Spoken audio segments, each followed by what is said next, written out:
मोठ्या प्रमाणात साधू येतात आणि या साधूंना गांजाची आवश्यकता असते। मित्र हो, नमस्कार। विधानसभा निवडणुकीआधी दिलेला शब्द महायुती सरकारने आता फिरवला आणि महाराष्ट्रातील शेतकरी प्रचंड अस्वस्थ झाला। अजितदादांना तर सांगूनच टाकलं, कर्जमाफी होणार नाही, कर्जाचे पैसे भरा। आणि बघा, त्यानंतर शेतकरी हवालदिल झाले, अस्वस्थ झाले, चिंतेनं ग्रासून गेले। अचानक हे कर्जाची रक्कम भरायची कशी आणि कुठून? बघा, निवडणुकीच्या काळामध्ये देवेंद्र फडणवीस, एकनाथ शिंदे मोठ्या जोशात अभिषेक सांगत होते, शेतकऱ्यांचं कर्ज माफ करण्याचा निर्णय शासनाने घेतलेला आहे, आता फक्त निवडणूक होणं बाकी आहे।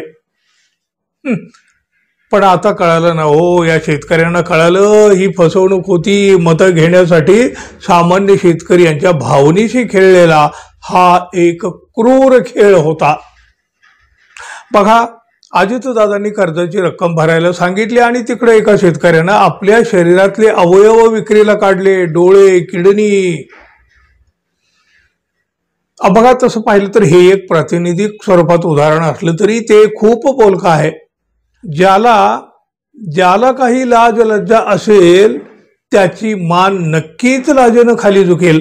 आता आपल्या राजकारणामध्ये लाज लज्जा शरम या गोष्टीला किती महत्व आहे हा भाग खरं तर वेगळा आहे। आता तशी अपेक्षा करणं देखील गैर ठरणार आहे। पण शेतकऱ्यांना आपलं जीवन जगणं मात्र पुन्हा एकदा या सत्ताधीशांनी कठीण करून ठेवलेलं आहे। कर्जमाफी देणार म्हणून शेतकरी त्या आशेवर बसलेले होते। शेतकऱ्यांच्या डोळ्यासमोर आता सगळा अंधार दाटलेला आहे आणि यातच एका डॉक्टर शेतकऱ्यानं अजित पवार काय किंवा त्यांच्या पक्षाचे कृषी मंत्री माणिकराव कोकाटे काय यांची बोलती बंद केलेली आहे। खरं तर त्यांना आता उत्तर देणं सुद्धा कठीण झालेलं आहे, अवघड झालेलं आहे। डॉक्टर विजय शिंदे या शेतकऱ्यांनी कृषी मंत्र्यांची भेट घेतली आणि एक निवेदन दिलं। या निवेदनामध्ये त्यांनी केलेली मागणी महायुती सरकारची मोठी कोंडी करणारी ठरली आहे। धरलं तर चावतंय, सोडलं तर पळतंय। शासन कर्जमाफी करीत नाही, त्यामुळं शेतकऱ्यांना शेती करणं केवळ अशक्य बनलेलं आहे।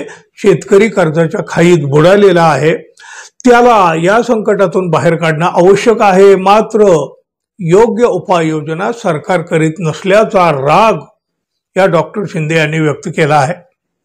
देशाच्या विविध भागामध्ये सरकार गांजाची शेती करायला परवानगी देतं शेतकऱ्यांना, तशीच परवानगी सिन्नर तालुक्यातल्या शेतकऱ्यांना देण्यात यावी, यासाठी त्यांनी ही परवानगी मागितली आहे कृषी मंत्र्यांच्याकडं।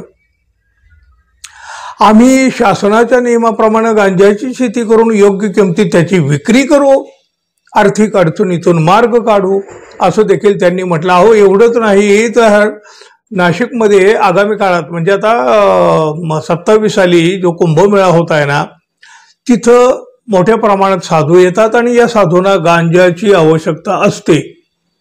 कुंभमेळ्यात साधूंना स्वस्त आणि चांगल्या प्रकारचा गांजा उपलब्ध करून देण्याची हमी आम्ही घेऊ, असं देखील डॉक्टर विजय शिंदे यांनी सांगितलं आहे। अर्थात आपल्या देशात अशा लागवडीला कायद्यानंच बंदी आहे। याआधी सुद्धा बघा, काही शेतकऱ्यांनी जिल्हाधिकाऱ्यापर्यंत अशा प्रकारच्या मागण्या केलेल्याही होत्या। अशा गोष्टीला परवानगी मिळणार तर नाहीच, म्हणजे ते शक्य नाही। पण यातून शेतकऱ्याच्या मनातली सल बाहेर आली हे मात्र नक्की। सध्या तो कुठल्या अवस्थेतून जात आहे हेही त्यातून दिसून आलं। या मागणीनं शेतकऱ्यांच्या आर्थिक संकटाकडेही लक्ष वेधण्याचा पुन्हा एकदा प्रयत्न झाला खरा, पण ज्यांनी कानात बोळे घातले आहेत, डोळ्यावर पट्टी बांधलेली आहे, त्यांना ऐकूही येणार नाही आणि काही दिसणारही नाही। त्यांना दिसते फक्त निवडणूक आणि सत्ता। पाहूया, संवेदना नसलेल्या सरकारला शेतकऱ्यांच्या दुःखाच्या वेदना तरी आता कधी होतात। तोपर्यंत मित्रांनो, आपण अजून आपल्या चॅनलला सबस्क्राईब केलं नसेल तर कृपया सबस्क्राईब करावी ही अपेक्षा आहे।